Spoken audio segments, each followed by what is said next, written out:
Still the only champion right now in LCK that has 100% presence in pick and bans every single time he's picked or banned.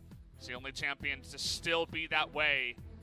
And we're talking about tier list across the board, but especially for the support role, Thresh seemingly at number 1 right now.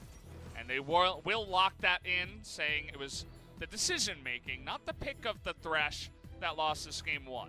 And now Gen.G responding by hovering the God, as he is truly the god of top lane right now. Yeah, Undisputed best top laner that you can pick right now, probably in competitive. And we'll have to see what Gen.G ends up accompanying this with.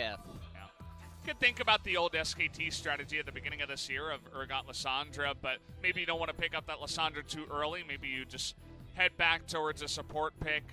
Once again, they did that in game number 1 on the blue side, picked up the Braum and Urgot, and honestly, Life, he looked very comfortable on that pick, so wouldn't be surprised to see it locked in, and there it is. And, well, there's Braum. Yes. And, I mean, we'll have to accompany that with an ADC and see what it ends up being, but so far, defensive team composition for Gen.G yet again. Although the Braum can be a little bit of a hybrid pick, offers the points of engage, but also the disengage, and SK Telecom sticking with that Kalista Thresh. In Gen.G, they won't have Ezreal as an answer to it this time around. Yeah, definitely a bit more comfortable and take it this time, and you were mentioning maybe a Jace ban, but instead, with it left available, Khan will say thank you very much. Yeah. York could end up coming in here, and then you could just move the Urgot into the mid lane. That wouldn't be the end of the world, but instead, Gen.G going to lock in that Ashe as we proceed into the second ban phase here. So now bottom lane could definitely get a little bit scary with the Ashe ultimate. Jarvan now being banned away. They do have a few immobile champions, but not the end of the world. SK Telecom now, maybe you just want to pinch AP champions, as Gen.G is extremely heavy in the magic damage department. And if you're SKT, you're probably already just envisioning the amount of ninja tab eyes that you're going to be purchasing. Yorick now banned away. Yorick was one of those picks for the top lane that seemed very obvious into the Jace, but immediately does go away as the first ban. And we did see the Lee Sin priority from Clid the last time around, but no jungle pick so far for SKT. Doubt we're going to see Clid jumping onto jungle Jace anytime soon. But instead, we do not see any Lee Sin bans, just Jarvan and Elise taken off the board. And there's the Lissandra being removed. And if you're Gen.G right now, you probably just end up picking your jungler. That'll allow the Urgot to still remain as a questionable flex pick, but also give you counter pick if you do want it. So, looks like Peanut is saying something, but instead, they want to go with a counterpick jungle, and I'm not entirely sure why you would do that. Zoe locked in, Faker, he's known for his LeBlanc, and that is one of the answers to Zoe. Really not sure what Gen.G just did right there. There's the Lee Sin, and I think that that's what the Elise ban was trying to do, was pinch away at the magic damage junglers, because in LCK, they still don't understand that Karthus is actually it doesn't exist. It doesn't exist. It's like a gentleman's agreement. Yeah. Only in the best league in the world, that is Challengers Korea. Do they know about that one? LEC, I mean, they do have it in other leagues as well, but not in the LCK. We're not quite on that level yet, LS. We're not. You can't expect that much from us. Yeah. Why would you want to have the best jungler in the game? It know. Doesn't even make sense. But, you know, let's get Lee Sin. That makes a lot of sense. So, Gen.G, speaking about things that don't entirely make sense, end up locking in a Nocturne. So now they end up having a bit of mismatching synergy across the board, but a heavy emphasis on poke and pick inside of the Zoe and the Ashe, accompanied by the Nocturne, the Fear Beyond Death with the Urgot. SK Telecom, though, I mean, they're fighting fire with fire. They also have an equally aggressive comp, and so fireworks are going to fly. Neither of these teams are really designed for any sort of late-game shenanigans. Yeah. They both spike at around 1 and 2 items, and that's where the game's going to probably end up climaxing. I mean, it wasn't just you guys out there that were seeing Tank, Silas, and Corky from behind and just shaking your head. SKT as well went back to the drawing board and said, instead of playing that super passive style after getting behind in the early game and making a couple of mistakes, we're going to get ahead and be aggressive with some fiery picks. As you can see here, Kalista Thresh remains. That headset, unfortunately, taking a fall, but the rest of the composition definitely designed to get in your face as they replace Silas and Corky with LeBlanc and Jace. Taking another quick look at this team composition, Jace, Lee Sin, LeBlanc, Kalista, and Thresh. This composition wants to get in your face with a heavy emphasis around the mid and top lane for the Lee Sin, with Kalista and Thresh doing their own thing down in bottom. Massive amounts of aggression. This is giving me a KT type vibe. Yeah. Of old days with how they drafted. On the flip side, Urgot, Nocturne, Zoe, Ashe, and Braum. This team composition gets really scary at level 6. Until then, they really need to weather the storm.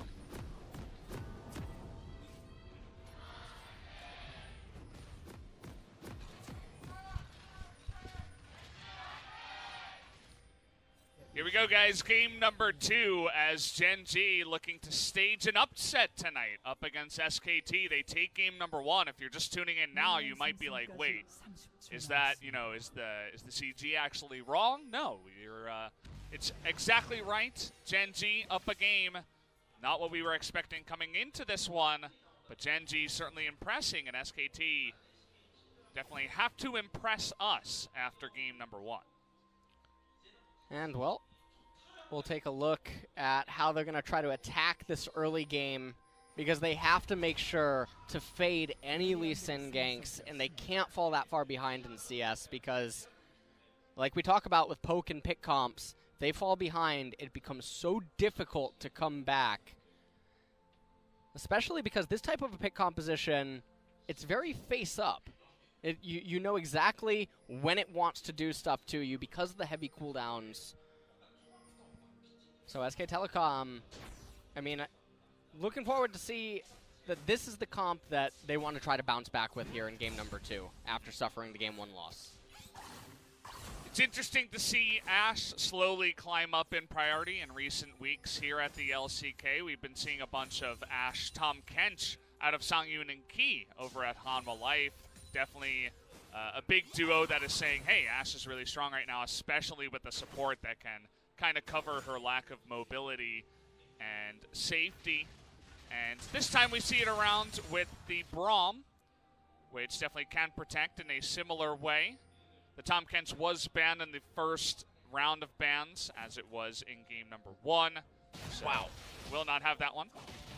Oh, man. This is really rough for Peanut. Started off last game with such a fortunate start, but this time he's going to definitely be on the back foot now as Khan, able to get that priority off the first wave, converted that into 2 really key wards. This stunts Nocturne so much. He doesn't get the Golem camp, which is the most valuable camp to Nocturne, and these other junglers that really rely on getting level 6 early. He's fallen really far behind. Why are you going through mid lane? What? Maybe he wanted a CS of XP. I'm not 100% sure. But he does get to the blue eventually. Maybe not on the most ideal path. I think Mata and Teddy could just go. Oh, okay. Why would you let them know? Oh, well. Peanut saying that's my scuttle. Yeah, he does let them know, hey, if you guys try to get that low, I will just smite it. But now he doesn't have smite available to him. However, Clid is not in close proximity, so Life coming over to Peanut going to give him a little bit of a help leash on that Scuttle Crab. Turns out having a Braum is better than having a smite when it comes to securing the Scuttle Crab, as he is able to pick that one up. So they did go 1-for-1 in the Scuttle Crabs. It was a bit of a wonky path there from Peanut, but eventually makes it work. The Nocturne's pathing is definitely stunted, as Clid is going to be able to full clear his own jungle, and you can see he doesn't need to do anything in bottom. Kalista and Thresh, they have that totally under control on their own, and now Nocturne, this would be right around the time where you would expect that, well, okay, my Raptor camps are coming back up in just a few seconds. My Golem camp should follow suit soon thereafter. However, these golems are still level 1. This Nocturne is in such a nightmare situation. It's definitely not a good feel right now. As you can see, Jace with this pushing begins to, or he's able to just get another one. This is great timing from Clid. Yep. He's going to get right on top of them. 3 on 2, the immediate flash away from Ruler, but there's the hook, but Kalista Teddy getting pretty low, Whoa. trying to assassinate the AD carries, and finally one goes down in the Ash. Clid getting pretty low as well, but there's that trouble bubble as Fly comes in first. Peanut, though, can he actually make it happen? Fly able to get on in there with the last second auto. Flashing for that kill, but he's able to get that 1-for-1 trade. Yeah, and this is a really big victory for Gen.G. Going even in these type of scenarios isn't advantageous for SK Telecom. They need to just get pure advantages and maintain them. And Gen.G now, they're going to be able to convert this into plating. And look at Faker. He's too slow shoving in that wave. It's going to be picked up by Ruler all around. A very, very big turn of events for Gen.G for what looked like was going to be a really good start for SKT.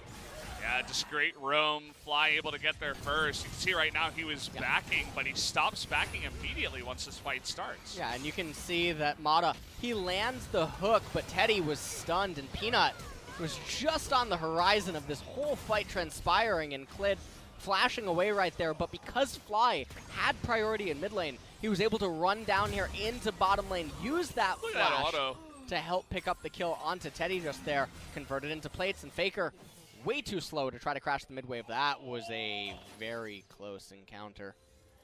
Looks like that hawk shot actually gave him the vision of the brush right next to him, because he did not want to go into that one. Had the wherewithal to get on top of it. One of the things I was noticing from the runes, we don't exactly get the secondary runes, but there was no minion dematerializer or stopwatch or anything from Faker, so he may have gone inspiration, but he didn't take some of those items that help push, whereas Fly was able to get it, which is part of the reason why, you know, on a cannon wave was able to get the big push. He was backing to get a nice little back timing, but instead, because of that push, was able to get into the bottom lane first. Right now, top lane, a little bit of a gentleman's agreement still. Nothing really happening, but should be noted that CuVee is actually ahead of Khan in CS, with the lane state in a relatively good spot. Khan does have to be careful. I do believe that Peanut will get level 6 off of this camp. And Clid is still a little bit ways away from pathing onto the left-hand side of the map. Not sure if he just wants to go down to his golems at... Oh, well, it doesn't give him 6. Yeah. Well. Maybe it was from the Krugs that just weren't able to be rubber banded. Yeah. Didn't quite have that XP that you would expect. Life coming in now and clearing out this vision at the exact time that Peanut is going to the right-hand side. This could end up actually lining up relatively well. And the reason for that is because Clid probably wants to go onto the left-hand side of the map following this to do the blue handoff for LeBlanc. And look at how safe of a route Peanut is taking. He's saying, look, I don't want there to be any wards left of my Wolves' life. I know you just cleared out the ward at my blue buff. Yeah. I want to come bottom right when Ruler's trying to hit level 6. But also, Clid shouldn't be here at this point. He should be pathing to the left-hand side of the map to hand off the blue. Zoe has priority. She's coming for some fireworks, too. Yeah, Clid knows this is coming. It feels like SKT have an idea that this should be coming at this timing, especially with no summoners, no flashes on the bottom lane of SKT. So they do get the push, and in fact, not quite able to make the gank happen just yet. Clid is still down here in the bottom lane, waiting for a gank to happen. And this is one of the problems with this type of a team composition. You know that you have to get advantages. It feels so bad when you're not accruing them the longer the game keeps going. And right now, Gen.G, they have this freeze, and it feels so awful for Teddy. Ruler, he has teleport on Ashe. This is such a fantastic spot for Gen.G to be in. Now Clid making his way to the left-hand side of the map. Fly is on an adventure. He's scavenger hunting for some spells or something. And the whole map state right now for Gen.G is actually fantastic. That certainly feels pretty good. At least one good thing for SKT is Khan finally got an advantage on his signature Jace up in the top side. Up a level and up in CS so far. Forces CuVee to back, and Looks like he couldn't actually swap back to the TP just yet. Only has Ignite here. It's probably down 4 now, so has to run all the way back and miss that entire wave. Well, Khan is definitely getting himself some gold advantages now. And CuVee is still being kept underneath this turret, and Khan's able to do this as his jungler is in close proximity. He also has the Kleptomancy on Jace. Should be noted. Oh! Peanut's pretty low. Oh. He's going to have to give this one away, as there was vision there onto Peanut. Clid saying, nope, I'll take your Raptors. Thank you very much. And so Clid continues to extend his level advantage. CuVee underneath his turret. We're probably going to see Peanut path there immediately, as this could be a timing in which Clid and Khan would maybe try to make something happen, but it seems like Khan, he just wants to take a quick recall. Well. He kind of jumped the gun on that one. Faker, really nice trade in the mid lane up against Fly here. That Fly has to be really LeBlanc careful. pick coming into the Zoe, finally paying its dividends off as well. And here comes Teddy with Mata. They're doing this rotation just to guarantee priority over the Herald, even though Zoe was already chunked out. Because it looks like CuVee and Peanut, they got a little tingling that it was going on, but doesn't really matter. A little bit too late as SK Telecom pick up that Herald. And with the pressure in mid, they might be able to convert it into something when Zoe tries to go for a recall. Could consider that. Finally, SKT kind of playing as a team, sending up their bottom lane to pressure on into the top side while that Rift Herald take was coming in. And that was a sneaky one. That was right at 10 minutes, right when that Rift Herald spawned. So they could absolutely get some nice value from that one. You could see immediately Clid is heading up to the top lane, where already the Jace has taken 2 plates here and could potentially look for that first turret. We'll see how he decides to use the Rift Heralds as he comes up to the top lane. And SK Telecom rotating into mid as the Herald is summoned up in top. Yeah, immediately summoned actually. Yeah. Second he gets there as well. We're going for Fly right now as, okay, the knockup misses, right. The hook misses, in goes Peanut, trying to get that trade kill, and he absolutely will. Fly gonna punish them hardcore for a big failed gank on the side of SKT. Whoa! Whew, that was a close one. Meanwhile, in the top lane, push still going on here. It's Jace and a Rift Herald, so absolutely. Huh? What? Okay, there you Alright. go. Okay. Yep, they're doing a lot of damage to that turret.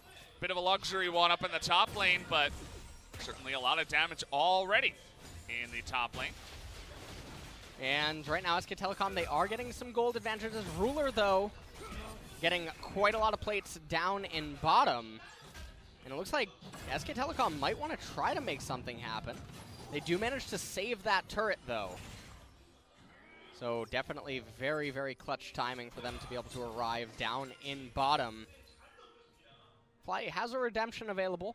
Only a 1K gold lead, though, for SKT at 13 minutes. That was very good usage of the Rift Herald. A little bit unfortunate on the mid play. I'm going to take a look at it again one more time. Kalista alting Mata and trying to get onto play, but everything just completely whiffs. So, I mean, hitting skill shots like that, they have a career in the NFL at least. Yeah, I mean, it's that's not what you want from your main shot caller, your support. You want him to get in there and actually make the big plays. Seems like he definitely is a little bit off. We expect a bit better from the side of Mata from what he's been able to do in the past, but so far hasn't been showing up tonight, to be honest. And we will have an Ocean Drake going the way of SKT, the second one already in this game, so not half bad once you get those Oceans to stack. And, well, the double Ocean can certainly help out if it's going to be some sort of a Zoe standoff or if SK Telecom get Baron. But other than that, SK Telecom, it wants to go in, it wants to be decisive and fast, not sit back and regenerate after, you know, in between minion waves and whatnot. So now turret platings are going down, and look at the itemization across the board. There's a lot of Ninja Tabbies for Gen.G so far, and Merc Treads on the side of SK Telecom because of all the CC that is present on the Gen.G comp, and this makes it very easy for Urgot, Nocturne, and Ashe to deal a lot of damage inside of these team fights. Yep, always got to look at boot itemization, can certainly come into play in some of these fights. As I suppose with all the Ninja Tabby, that maybe Faker can get something done on his LeBlanc, as Mata looking to make up for that earlier play. Comes back to the mid lane after they lose their bottom turret. Going for a bit of a roam here, a bit of an adventure into Gen.G's red side jungle as all 5 members of SKT looking for a pick. And CuVee trying to defend that turret with his last breath. Clid maybe wants to make something happen. Han trying to soften him up a little bit, but nothing going to be able to transpire up here in top lane as the minions are still ways away. And the Mountain Drake that's coming up in 3 minutes, that needs to be a very high priority for both of these team compositions. SK Telecom can definitely utilize that to convert immediately into a Baron, provided that they could snipe one of the Gen.G members around the 22 minute mark. Ooh. That's second time that's going to happen like that. Faker getting caught with some of these trouble bubbles. Fly really knowing exactly when to send them the second the distortion comes forward from Faker. Still just maintaining that 1K presence, Brawl. but yeah. In a lot of trouble here. The Callista going in, but Ruler going to land that one, and a big paddle star onto the Callista sends SKT running.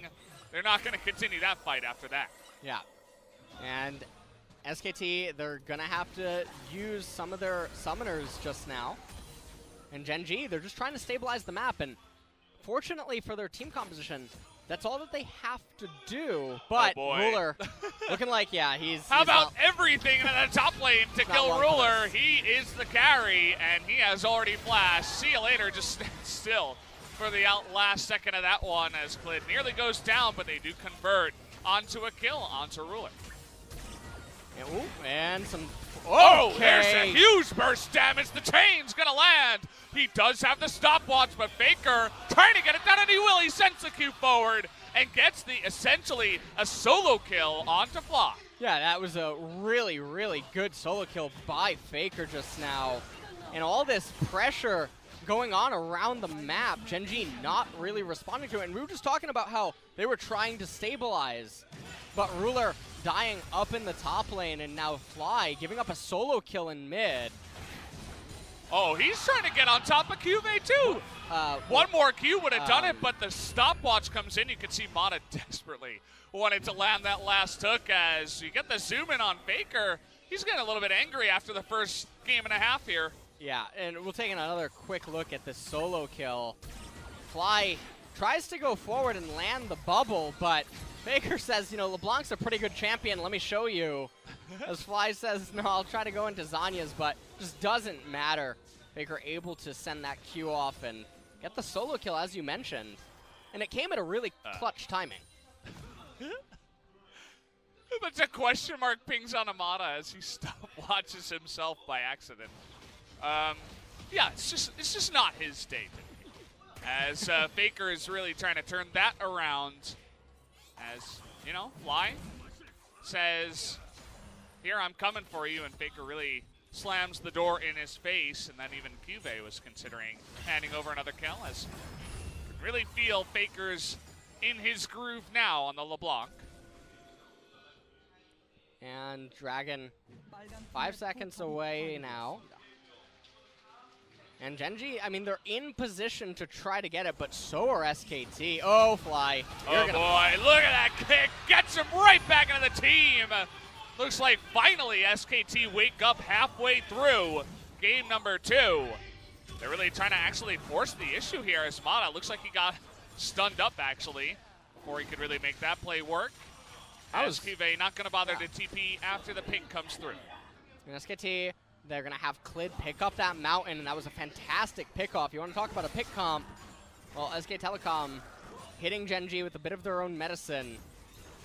Now they're going to be able to try to raise this mid-tier 1 turret. Faker! Oh, he's looking so angry! He's getting on in there! Oh! Nearly kills Ruler in the back line, angry. and now he actually is super angry. He's furious right now, actually.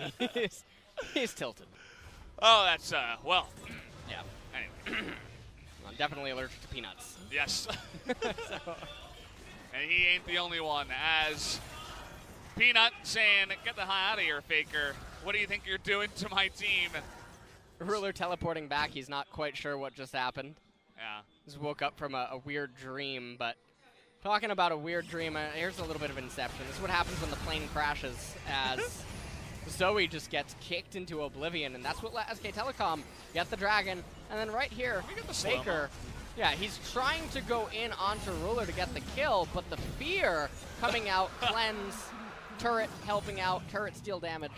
As, well, Zoe died. We missed that one as Fly didn't quite have his cleanse. Probably wouldn't have saved him. Maybe the flash would have, as it looked like both Clid and Khan getting a bit angry, going to shut down Fly once again. Fly getting Fly swatted this game after that initial good play early on. And SK Telecom, they have a 3K gold lead. We'll just take another quick look at this. He is definitely a little far up. Well, just gets completely blasted. Well, so far right now, Ruler trying to defend the mid-tier 1. And SK Telecom here with about a 3,000 gold lead. Cloud Drake coming up in 3 minutes. Not a very high priority dragon for either team, so no fireworks should fly around there. They do have the Mountain Drake and Callista. Her Rend is a little bit hurt due to the change, but SKT definitely still have gears available to them to keep trying to make these picks off onto Gen.G. And with all the vision control, it's also going to be a little bit difficult for Gen.G to set up picks. It certainly will be, and Khan really trying to extend his plays here, but okay, has to flash away from that one. That's really unfortunate. They're looking for Peanut now. Speaking about being allergic to that one, they're trying to get on top of him here as, okay, Fly gonna say, get the hell away from my teammate, as they will save Peanut in the end. Ooh, arrow comes in. Unfortunately, that's gonna land onto the Callista. No real follow-up after that one, as nobody really going to extend too far. They get the mid-tier 1 turret for themselves, so not the end of the world. And now they're also should be able to pick up the Wraiths or Life.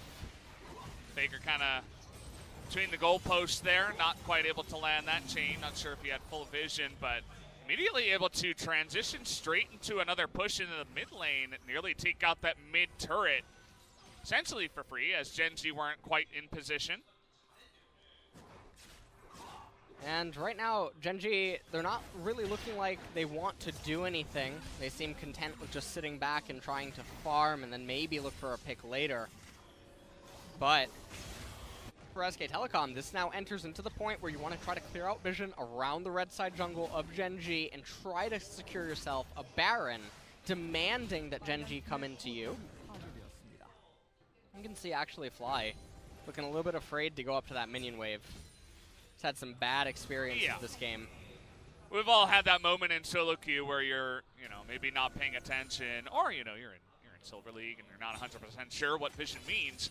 And you just go a little bit too far down the lane, and you just get ganked by 2+ people. That's exactly what happened to Fly. Generally, after that, you like to take a back seat and just play very passively. So Fly actually down 2 levels on Faker currently. That's a nice one, though. They're going to get that Sleepy Trouble Bubble on the Clid. He's trying to get on top of the Lantern, as Mata will save him. Gen.G not necessarily reaching for that kill. Yeah, it was a very bizarre close call. It's interesting that Peanut can't find his R key in all of this. It's very surprising. It actually looked like Faker was going to absorb a lot of damage trying to salvage that situation. And with Peanut having Flash, I'm very curious why it didn't go a little bit harder. Yeah, it's maybe it's a team call, maybe just saying, hey, we're not going to go in just yet, as he's had his games as well where he just goes way too deep by himself, and perhaps after the PTSD of those situations, he just says, well, I'm going to be a very much more passive ulting jungler, if you will. Certainly he's had a couple of opportunities here, but hasn't quite taken it. You'll notice his item builds went for a Dirk, but then looks like he wants to reach for Guardian Angel afterwards. Would love to get that item to be a lot more available to go for those big-time dives.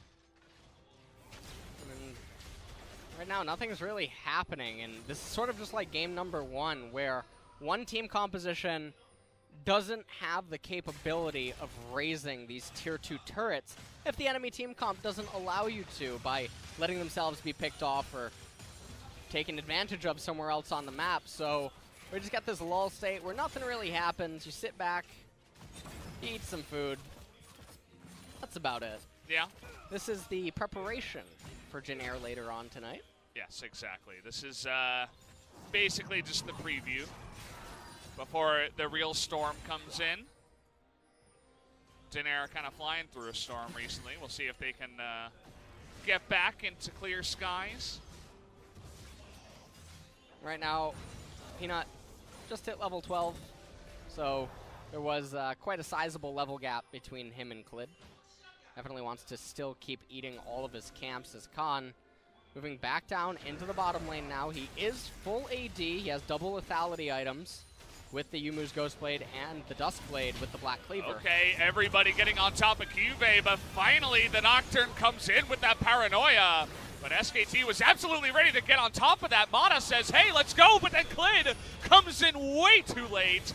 After that one, we'll see if Gen.G can get any kills off of the back of that. Peanut just barely gonna survive on the backside, and it turns out actually nobody dies. Yeah, no one dies. The Urgot ultimate just completely whiffed.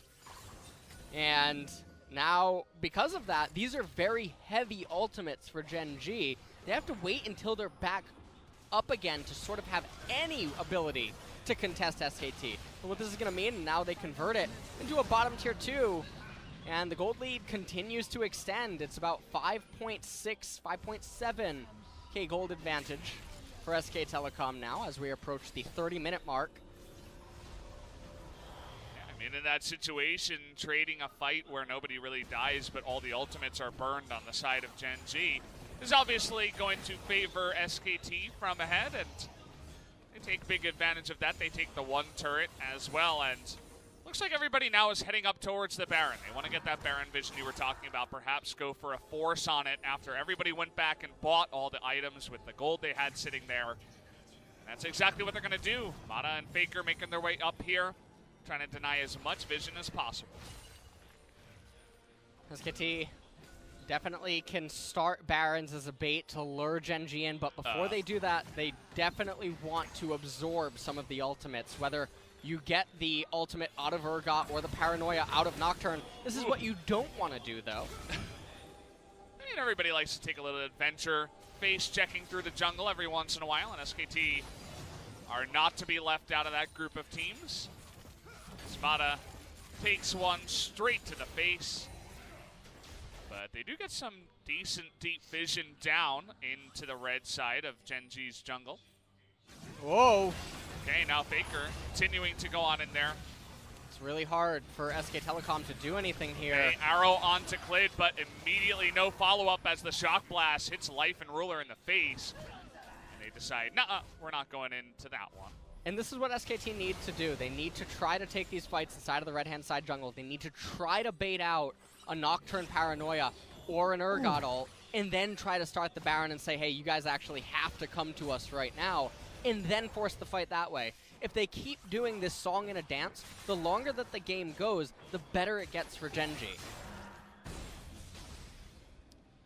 Yeah, I mean, when is the Force going to come in? Right now, there are no control wards in the inventory of SKT. They've used all of them to, I suppose, get some very deep vision on in there, but that means that there is no denied vision at the Baron currently. They just know exactly when that Baron is going to go down, and Gen.G totally fine, as you mentioned, to just wait it on out.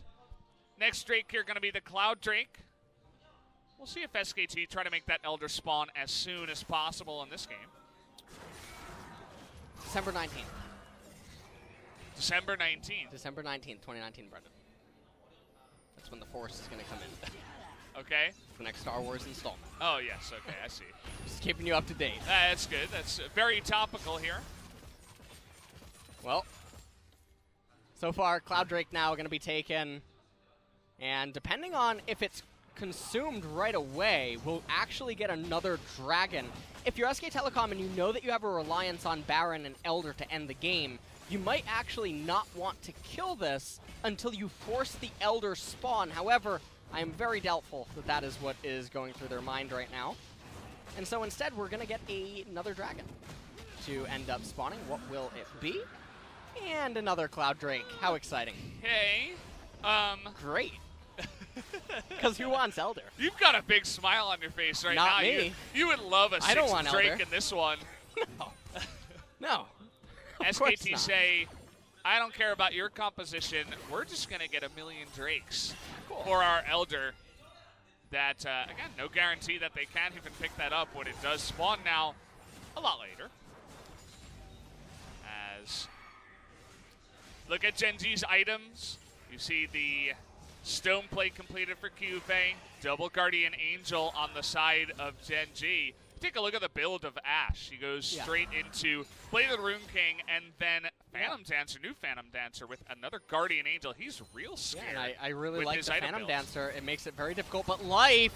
Oh, Okay, see life you in another life. Comes oh, at never you mind. fast as everybody tries to jump onto him. But look at this. They're trying to trade onto Khan as both Riller and Peanut with their GAs saying, we want to get on in there, but now kind of beating CuVee into that fight. He actually disdains forward, but he's going to get on it. Faker into the back line, takes out the Braum. Down goes the Urgot, the clean kick from the side of the Lee Sin. Clid and SKT, everybody showing up on a big level, and they don't even need the Baron. They might actually just be able to end the game here. They have the Mountain Drake, and I think that should be the call here is go for the Nexus, try to end the game. Clid tanking with that safeguard. It doesn't even matter. Oh, Baker, his damage insane right now. He says here, hey, take an extra kill. He's just being generous here. As the game comes down to the end of it, double GA on Peanut and Ruler will not matter. They're actually going to wait They want and their get KDA. the kills. They only get one, but they do get a Nexus, more importantly, and tie up the series 1-1.